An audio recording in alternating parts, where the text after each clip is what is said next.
It turns out that not even Mark Zuckerberg is safe from hackers. A Facebook user identifying himself as an unemployed programmer from Palestine posted on Zuckerberg's timeline last Thursday. Although the hacker is not friends with Zuckerberg on Facebook, he claimed he was trying to reveal a security bug that allows users to post on anyone's Facebook timeline. The programmer says he contacted the Facebook security team twice about the error but was ignored.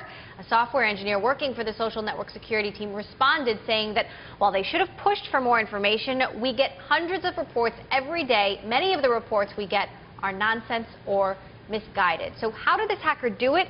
For more, I want to bring in Rohit Sethi. He's the Vice President of Product Development at Security Compass, a consulting firm that specializes in software development and cybersecurity training. So, Rohit, explain to us what exactly happened here in layman's terms.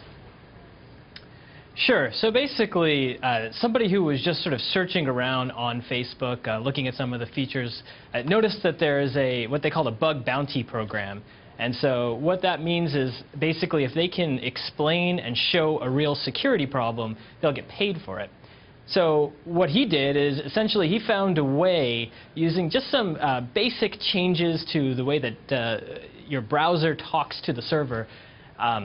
He did that, and he was able to post to somebody else's profile to the wall when it shouldn't have been able to. Basically wasn't a friend of that person. So clearly this was too easy to do, Rohit. Clearly this was too easy to do. But how big a deal is this? How serious is a security flaw like this?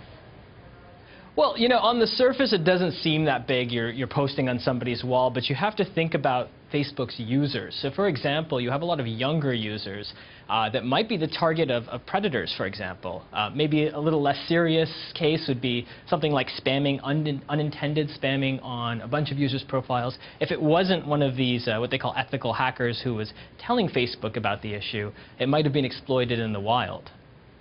Now, Facebook did say that they fixed the bug last week, but they should have been better about responding. But all of this was part of their bug bounty program, as you mentioned, whereby they reward people for exposing bugs and security flaws. In general, what do you think about programs like this? It's something that not only Facebook does, but other companies do as well. Yeah, that's right. So I think it's a great idea in concept. I think that essentially what these companies are trying to do is extend their security teams. It's very difficult to have the kind of security research inside of the company that can expose all of these kinds of bugs.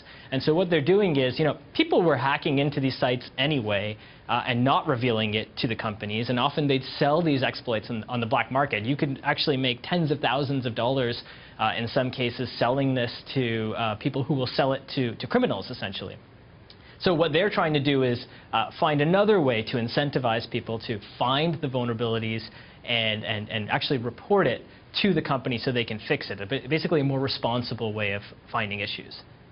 So as far as you know, has Facebook done everything they should have done already? Is there more that they need to do? Is this a bug that could pop up on other sites as well? This kind of bug is a specific type of bug that we have seen for a very long time. It's not new. It's not difficult.